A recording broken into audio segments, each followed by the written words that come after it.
할렐루야. 이 아침에도 천국을 향해서 힘차게 달려가시길 바랍니다. 오늘은 우리가 마태복음 71번째 시간으로 이혼에 대하여 라는 제목으로 같이 말씀을 나누도록 하겠습니다.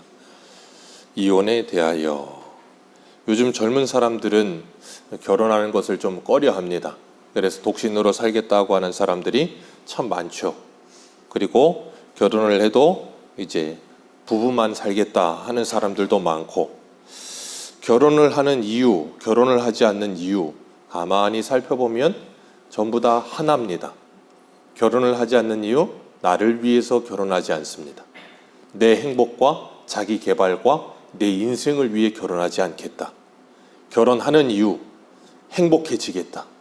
결혼해서 좋은 가정을 꾸리고 토끼 같은 자녀를 낳고 행복하게 살아보겠다. 원대한 꿈을 가지고 결혼합니다.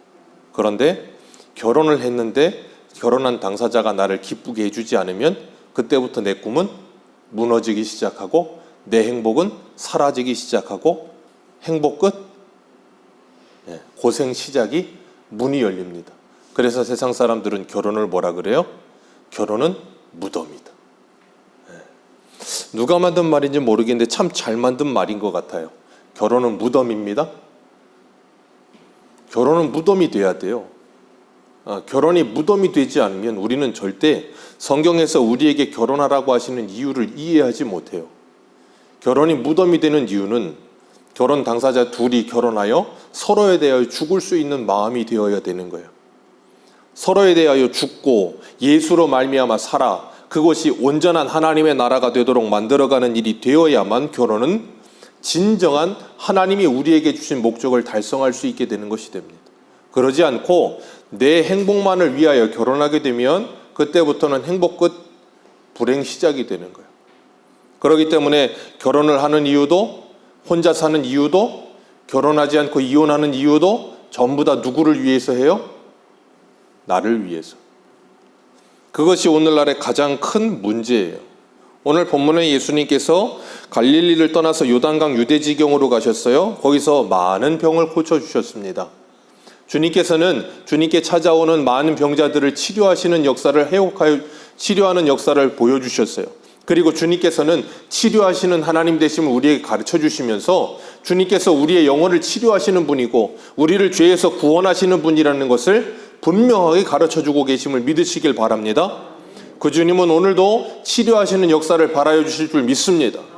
우리의 육신뿐 아니라 우리의 영혼을 치료하시는 주님 되심을 믿으시길 바랍니다. 오늘 본문에 보면 2절에 자신의 병으로 인하여 주님을 간절히 찾는 자도 있지만 3절을 보면 바리새인들이 예수님께 찾아와서 예수님을 시험하는 모습을 보아요. 예수님을 따라오는 사람들이 참 많은데 따라오는 사람들의 목적이 다 다릅니다. 어떤 사람은 예수님을 정말로 간절히 찾고 그 예수님만이 나를 이 현실에서 구원해 주실 수 있는 분이라는 걸 굳게 믿고 따르지만 어떤 사람은 뭐 하려고 따라요? 예수님을 책잡고 시험하여 예수님을 어떻게든 제거하고 싶은 마음에 따르는 사람도 있어요. 어떠한 의도와 목적을 가지고 예수님을 따르느냐, 그것이 참 중요한 것 같아요. 우리가 이 세상을 살아가면서 주님을 따르는 이유가 무엇인가 한번 생각해 보시길 바랍니다.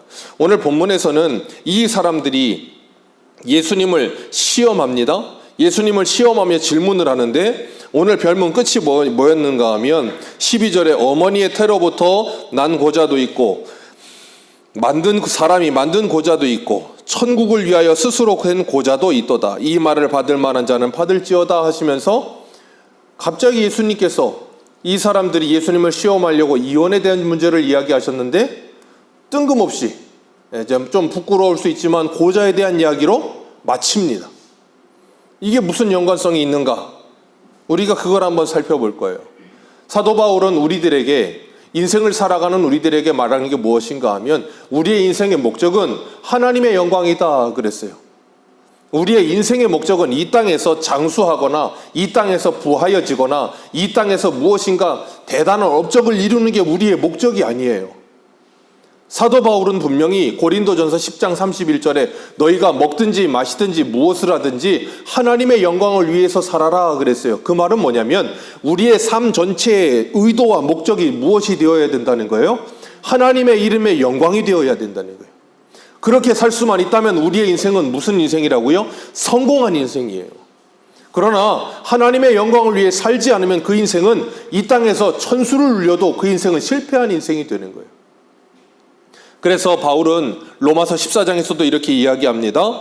우리 중에 누구든지 자기를 위하여 사는 자가 없고 자기를 위하여 죽는 자도 없도다. 우리가 살아도 주를 위하여 살고 죽어도 주를 위하여 죽나니 그러므로 사나 죽으나 우리가 주의 것이로다. 이를 위하여 그리스도께서 죽었다가 다시 살아나셨으니 곧 죽은 자와 산 자의 주가 되려 하심이라. 아멘.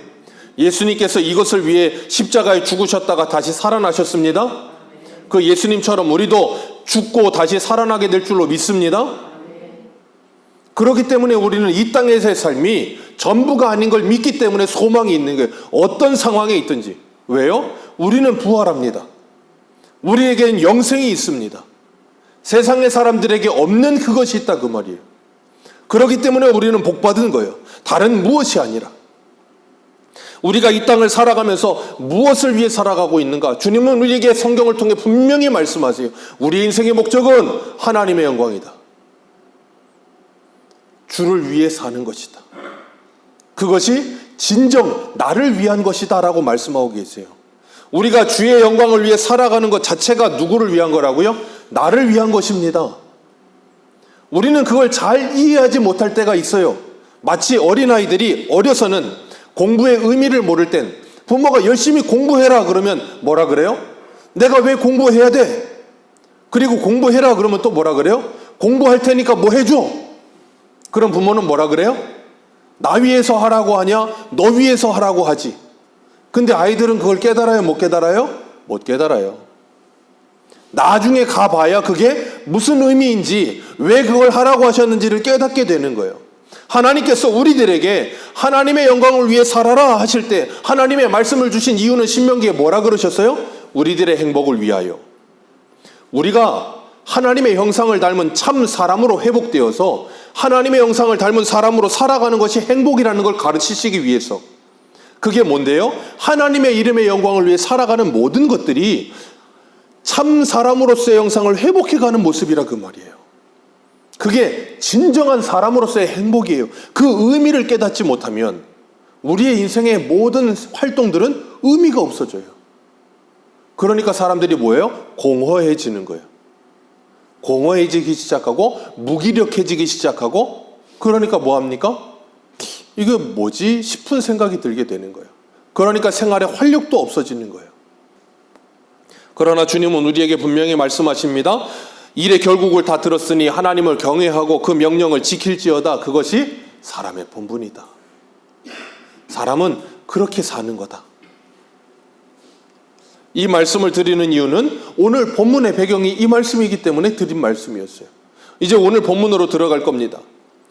제가 좀 아까 말씀을 드린 것처럼 결혼을 해도 이혼을 해도 혼자 살아도 누구를 위해 산다 그랬어요? 나를 위해 산다 그랬어요. 그것이 우리의 인생의 문제예요. 왜요? 우리의 인생은 나를 위한 게 아니고 누구를 위한 거라고요? 하나님을 위한 것이어야 돼요. 왜요? 하나님이 우리를 위해서 독생자 예수 그리스도를 아낌없이 내어주셨어요. 우리에게 올인하여 우리를 구원하여 주셨습니다. 그리고 이제는 우리에게 하나님께 올인하라고 말씀하고 계시는 거예요. 그렇기 때문에 우리가 이 세상을 살아가면서 무엇이든지 어떤 결정을 하든지 가장 먼저 나를 위해서가 아니고 이것이 하나님의 영광을 위한 것인가를 먼저 생각할 수 있어야 되는 거예요. 무엇을요? 결혼을요. 무엇을요? 혼자 사는 걸요. 무엇을요? 이혼을요. 그렇기 때문에 결혼을 하든 이혼을 하든 혼자 살든 내가 이 땅을 존재하면서 어떤 모양과 형태로 살든 그 존재의 이유와 목적이 뭐라고요? 하나님의 이름의 하나님의 이름의 영광을 위한 것인가? 그걸 생각해야 된다는 거예요. 오늘 본문 3절에 보면 바리새인들이 예수님께 나와서 시험합니다. 어떤 이유가 있으면 아내를 버릴 수 있습니까? 아내를 버릴 수 있는 옳은 이유가 무엇입니까? 질문 자체가 심상치가 않아요. 시험하려고 한다 그랬어요. 예수님 꼬투리 잡으려고 하는 거지요. 이 당시에 우리가 잘 아는 것처럼 헤롯이라고 하는 왕이 유대 지역의 분봉왕이었습니다. 그 헤롯은 자기 아내 헤롯 빌립이라고 하는 사람의 이 아내인 헤로디아라고 하는 여인을 빼앗다시피 해서 결혼을 했어요. 거의 뭐 근친이죠. 자기 동생의 아내가 너무 이쁘니까 자기 있던 아내를 내쫓아버리고 그 동생의 아내도 이혼시키도록 충동질해가지고 서로 쌍방이혼해서 결혼을 해버린 거예요. 그러니까 세례 요한이 찾아가서 뭐라 그랬어요? 그건 불법이다, 그건 죄다 그러면서 엄청나게 책망을 하고 핍박을 했어요. 그랬더니 어떻게 했습니까? 헤롯과 헤로디아가 세례 요한을 정적으로 여기고 죽여버리잖아요. 딸을 핑계 삼아 죽여버립니다. 그러니까 이 사람들이 이 질문을 할 때 만약에 예수님께서 이혼은 잘못된 것이다 라고 이야기해버리면 그것이 이제 누구에게까지 들어갈 수도 있겠어요? 헤롯에게까지 그 소문이 들어갈 수도 있는 거예요. 그렇게 되면 예수님 어떻게 되겠습니까?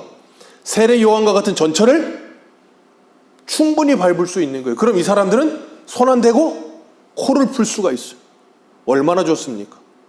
그런 이유에서 이렇게 질문하는 것이고, 또 하나의 질문은 무엇인가 하면, 의도는 무엇인가 하면, 유대인들에게는, 이 바리새인들에게는 커다란 학파가 두 가지가 있어요. 샴마이 학파, 이름도 좀 샴마이라는 학파가 있어요. 그리고 또 하나는 힐렐이라는 학파가 있는데, 이 힐렐 학파는 율법을 해석하는데 좀 자유롭게 해석을 합니다. 그리고 샴마이 학파는 약간 문자주의적으로 딱 문자 그대로만 딱 해석을 하는 사람들이 굉장히 온건하죠. 힐렐은 굉장히 자유롭습니다. 그런데 문제는 이 이혼의 문제를 가지고 이 사람들이 첨예하게 부딪혀요. 왜 그런가 하면 이 힐렐 학파는 이유만 합당하면 얼마든지 이혼할 수 있다. 샴마이는 절대 이혼을 못한다. 이혼할 수 있는 근거와 기준은 딱 하나다. 음행이다. 그렇게 딱 못을 박아놨어요. 그러니까 둘이 만나서 이 문제만 튀어 올라오면 늘 논쟁하고 싸우고 부딪히는 거예요. 그 근거가 신명기 24장입니다. 오늘 본문에도 이 사람들이 모세에 대해서 이야기를 했었는데 신명기 24장 1절을 한번 보겠습니다. 신명기 24장 1절.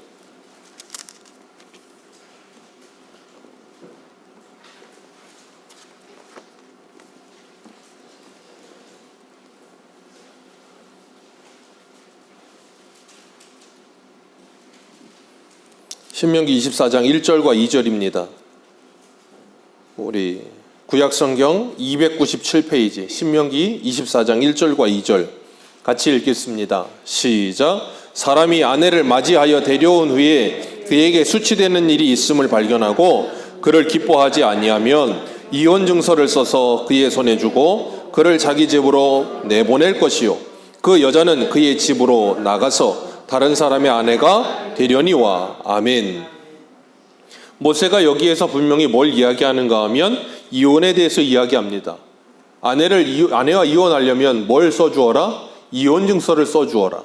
그러면서 여기 분명히 이혼에 대해서 이야기하면서 그 앞에 이 조건처럼 달아놓은 게 있어요. 수치되는 일이 있음을 발견하고 그를 기뻐하지 아니하면.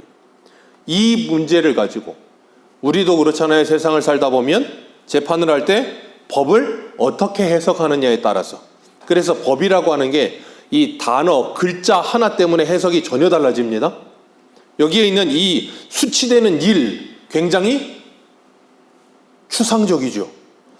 얼마든지 자유롭게 해석을 할 수 있을 만한 추상적인 단어란 말이에요. 수치되는 일. 그러다 보니까 힐렐학파는 이 수치되는 일을 여러 가지로 생각을 했어요.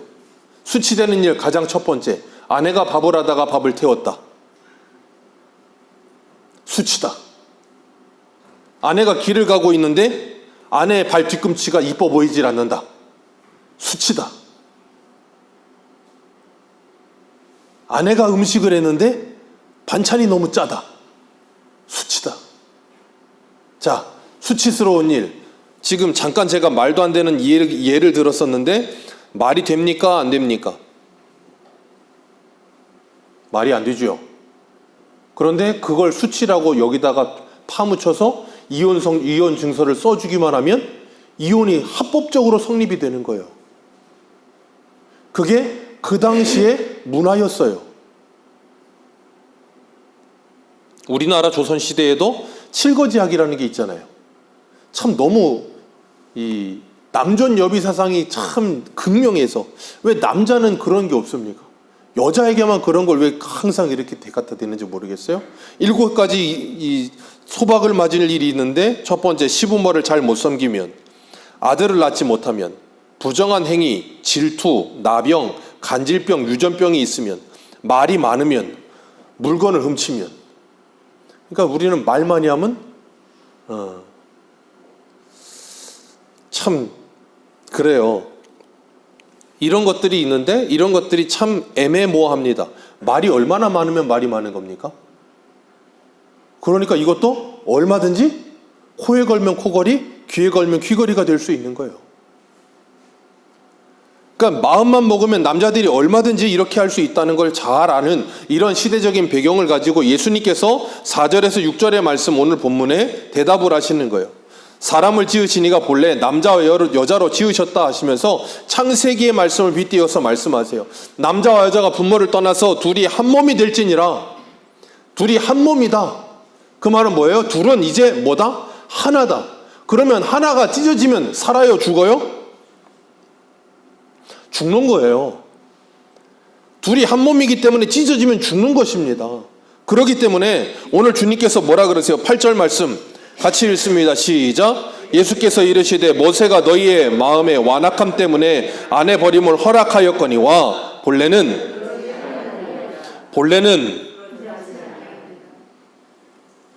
그렇지 않다. 이 사람들이 예수님께서 절대 하나님이 짝지어준 것을 나누지 못한다. 이게 하나님의 법이다. 그랬더니 모세는 7절에 이혼 정서를 써주기만 하면, 우리가 방금 전에 읽었던 신명기 24장의 말씀처럼 이혼 증서를 써주기만 하면 이혼할 수 있다고 하는데 왜 당신은 그렇게 하지 못한다고 말을 합니까? 그랬더니 예수님께서 뭐라 그러셨다고요? 사람의 완악함을 인하여. 사람의 완악함을 인하여. 사람은 참 악합니다. 얼마만큼 악하냐 하면 하나님께서 그들의 행복을 위해 주신 말씀까지도 자신의 좋은 대로 해석을 하고 자신이 원하는 대로 해석을 해서 그 율법마저도 이용하고 하나님의 복음마저도 이용해요. 그게 누구를 위해서? 나를 위해서. 그걸 자기 숭배사상이라고 하죠. 그러니까 이 남자들이 얼마든지 뭘 써주기만 하면, 이혼 증서를 써주기만 하면, 그러면 나는 합법적이다, 하나님이 허락하시는 이혼이다가 돼버리는 거예요. 그러니까 자기들이 그렇게 해서 얼마든지 할 수 있다라고 생각했어요. 근데 또 악한 게 뭐냐면, 이혼 증서도 써주는데 어디서 쓰냐면 나뭇잎에 쓰던가 아니면 아주 얇은 종이에다가 써주는 거예요. 그러면 그게 제대로 보관이 되겠습니까? 제대로 보관도 안 돼요. 나중에는 소실되거나 찢어지거나 그래서 없어져 버리면 여인들은 어디 갈 데도 없어요. 왜냐하면 당시에 여인은 사회적 활동을 못해요. 그러니까 여인들이 남편에게서 쫓겨나서 이혼 증서가 없잖아요. 그럼 일도 못해요. 경제활동을 할 수가 없습니다. 그러면 거지가 돼서 빌어먹거나 창기가 되거나 둘 중에 하나밖에 할 수가 없어요. 그렇기 때문에 그런 사회적인 배경 속에서 모세가 그 이야기를 하는 거예요. 이혼 정서라도 써주어서 이 여인이 다른 남자와 결혼해서라도 살 수 있도록 하기 위해, 그 약자인 여인을 보호하기 위해 이 말씀을 준 거라는 거예요. 누구의 약함 때문에? 남자들의 완악함 때문에.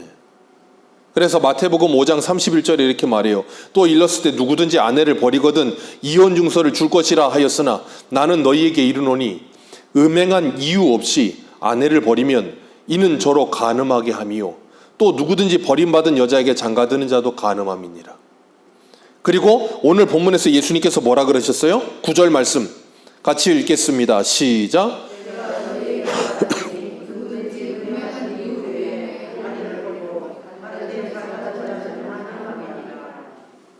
그러니까 음행하지 않은 여인을 자기 마음대로 이혼 증서를 써주어서 이혼됐다 그러고 다른 여자에게 가면, 그 말은 이 사람이 이혼하는 목적이 뭐예요? 다른 여자 만나려고. 그러니까 좀 아까 신명기 24장의 말씀에 그 수치되는 일에다가 아무거나 막 걸어서 이혼 증서 써주기만 하면 나는 됐다 그러고 나는 자유다 그러고 다른 여자랑 산다는 거예요. 그럼 그게 뭐가 된다고요? 간음이 된다는 거예요. 10계명 7계명에 간음하지 말라는 계명을 어기는 게 되는 거예요. 그럼 유대인들의 입장에선 율법을 지켜야 구원받는데 간음한 게 되니까 그 사람들은 그러면 천국 갑니까 못 갑니까? 유대인들의 기준에서 못 가는 게 되는 거예요. 하나님께 버림받은 자가 되는 거예요. 그렇기 때문에 이 사람들이 이 말씀을 듣고 나니까 어떠냐면 굉장히 마음이 괴로워지고 힘들어지는 거예요. 그러니까 제자들이 옆에서 말을 듣고 있다가 10절에 뭐라 그럽니까? 10절 같이 읽습니다. 시작.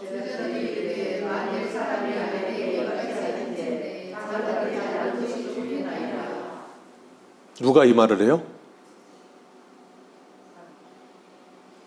이걸 제자라고 예수님이 데리고 다니고 계시는 거예요. 뭐라 그랬다고요?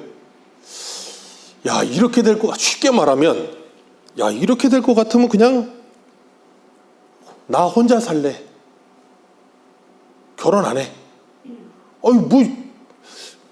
그동안은 그냥 이혼 마음대로 할 수 있고, 결혼 마음대로 할 수 있고, 누구 마음대로, 내 마음대로. 짐승도 아니고, 그냥 내가 하고 싶은 대로 얼마든지 할 수 있게 해줄 수 있을 것 같았는데, 안 된다는 거예요. 그러니까 뭐 하겠대요? 결혼 안 하고 혼자 살겠다는 거예요. 오늘 젊은 사람들이 결혼 안 하고 혼자 살겠다는 사람들이 많아요. 그 사람들이 결혼은 안 하지만 뭘 하냐면 연애도 합니다. 연애도 하고 얼마든지 남자 여자가 성관계도 하고 얼마든지 합니다. 할 거 다 하면서 결혼은 안 하겠대요. 그러면서 젊은 사람들이 하는 말이 뭐예요? 결혼은 늦지막히 하겠다. 왜요? 어떻게 100세 시대에 한 사람, 한 남자, 한 여자랑만 살겠냐? 그 지겨워서 어떻게 사냐?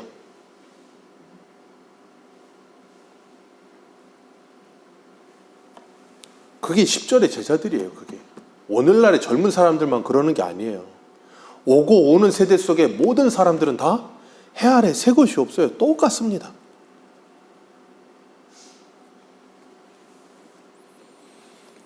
그랬더니 예수님께서 이제 고자 이야기를 하는 거예요.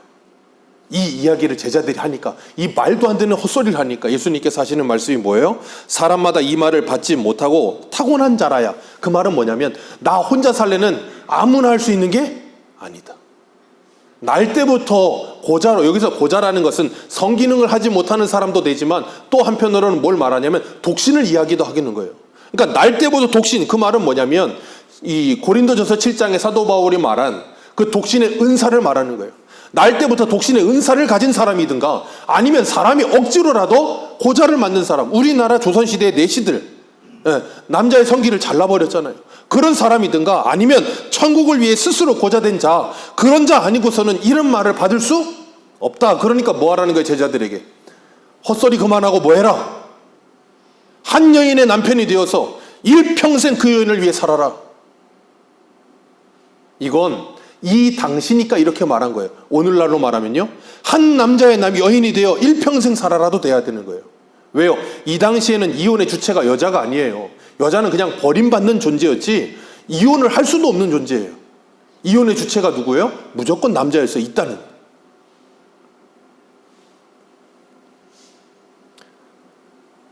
얼마나 참 악합니까?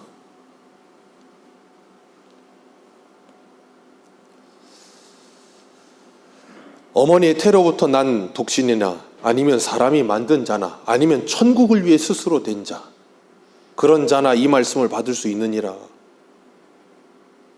그러면 오늘을 살고 있는 우리들은 어떻게 해야 되는가? 결혼에 대해서, 이혼에 대해서 어떻게 생각해야 하는가? 그리고 독신에 대해서 어떻게 생각해야 하는가? 그 답을 사도 바울은 고린도전서 7장에서 우리에게 주고 있죠. 뭐라 그랬어요? 너희들이 음욕을 참지 못하겠거든 뭐하라? 결혼하라. 결혼하고 한 남자와 한 여자의 남편과 아내가 되어 일평생을 살아라. 그리고 그가 믿지 않는 자이거든 갈릴 수도 있다. 그러나 한 군데만 봅니다. 고린도전서 7장을 보세요. 오늘 말씀의 결론입니다.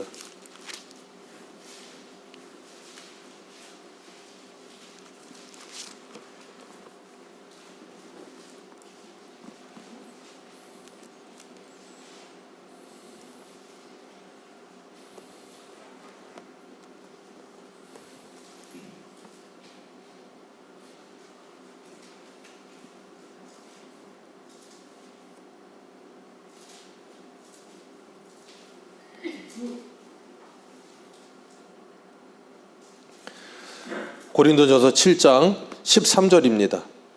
13절 같이 읽겠습니다. 시작. 어떤 여자에게 믿지 아니하는 남편이 있어 아내와 함께 살기를 좋아하거든 그 남편을 버리지 말라. 믿지 아니하는 남편이 아내로 말미암아 거룩하게 되고 믿지 아니하는 아내가 남편으로 말미암아 거룩하게 되나니 그렇지 아니하면 너희 자녀도 깨끗하지 못하리라. 그러나 이제 거룩하니라. 아멘. 여기서 분명히 뭘 하라고 있어요? 나뉘려고 하지 말고 뭐 해라? 하나 되려고 해라. 하나 되는데 하나 되는 걸로 끝나는 게 아니라 뭐라고요? 믿지 않는 아내나 남편이 너희들로 인하여 뭐 하게 되느니라? 거룩하게 될 수 있느니라. 베드로전서 3장에는 뭐라 그랬어요? 너희들의 말로 인하여가 아니라 너희들의 행실로 그들이 구원을 받을까 어찌 알겠느냐? 그렇기 때문에 하나님께서는 우리들에게 본래에는 이렇지 아니하니라 그러면서 뭐 하지 말아야 되는 것이 원래의 뜻이다라고 그랬어요? 이혼하지 않는 것이 원래의 뜻이니라라고 말씀하고 계신다고요. 주님께서는 구약의 호세아에 보면 호세아에게 창녀 고멜에게 장가들라 그러셨어요. 창녀 고멜에게 장가들라 그러시면서 뭐라 그러셨는가 하면 그 고멜이 음행하는데도 불구하고 계속해서 그 여인을 붙들어라. 다른 남자의 가는 거 사갖고 와서라도 붙들어라 그러셨어요.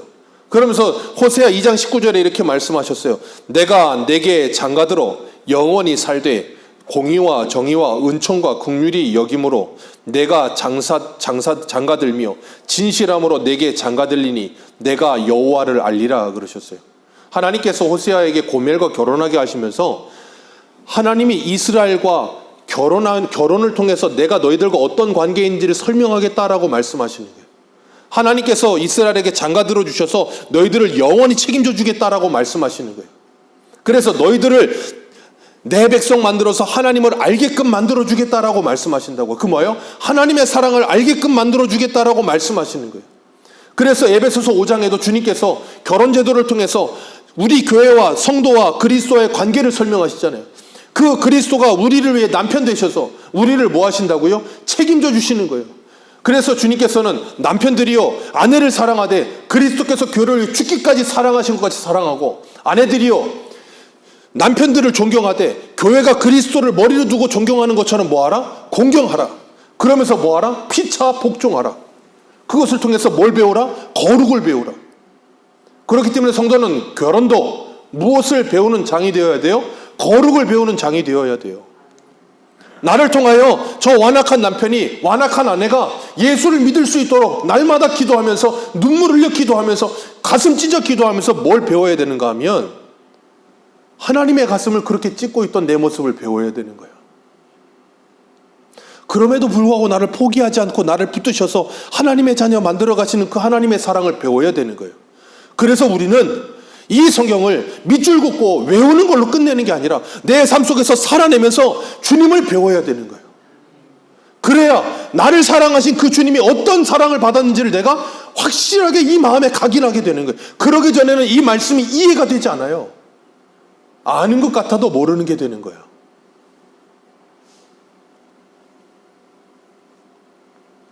그래서 주님은 우리들에게 하나님의 말씀을 배우게 하시고 그 말씀을 배운 것을 여러분의 삶 속에서 살아내게 하시는 거예요. 그러면서 일평생 주님의 마음을 배우게 하시는 거예요. 그래서 그것을 주님께서는 계시록에서 뭐라 그러셨어요? 이 예언의 말씀을 먹어버려라.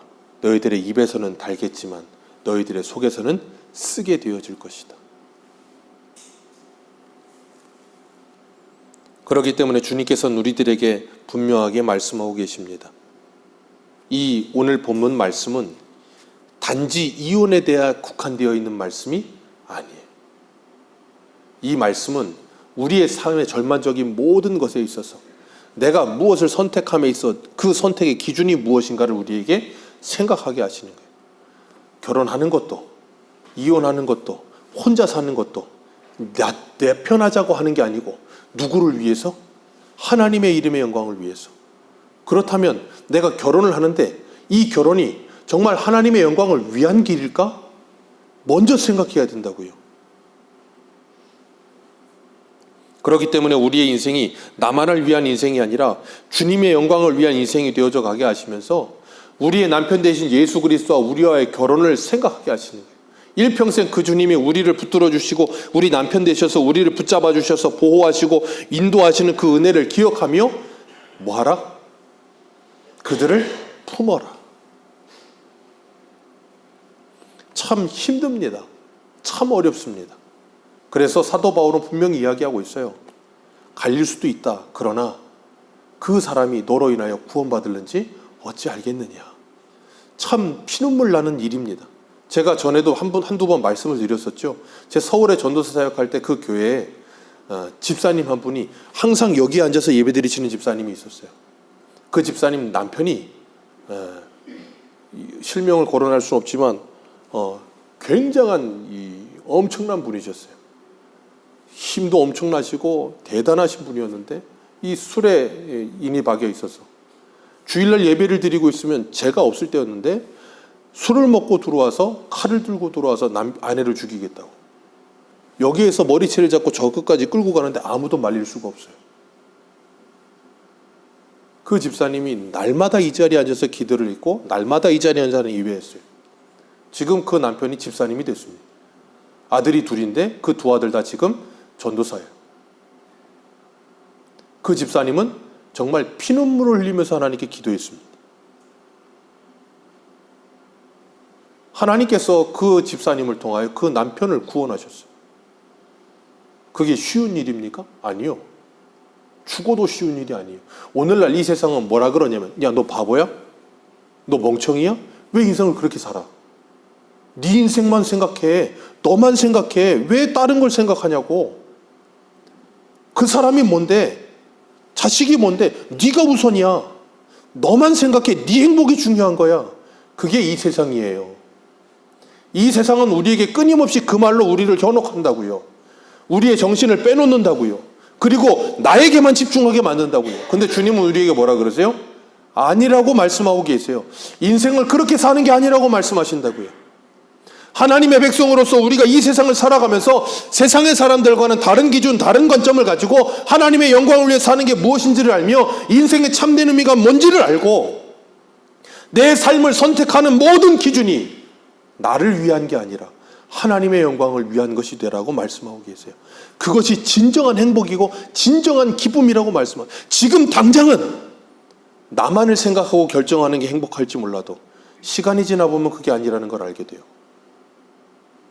하나님이 그걸 가르치신다고요. 그리고 이 땅을 살아가면서 우리가 정말 하나님의 나라를 위해 살아가면서 내 마음을 뜻을 다하고 정말 내 삶의 모든 결정을 다하고 살고 있는가 다시 한번 돌아보시고, 누가 만든 말인지 참 기가 막힌 말이 있어요. 미워도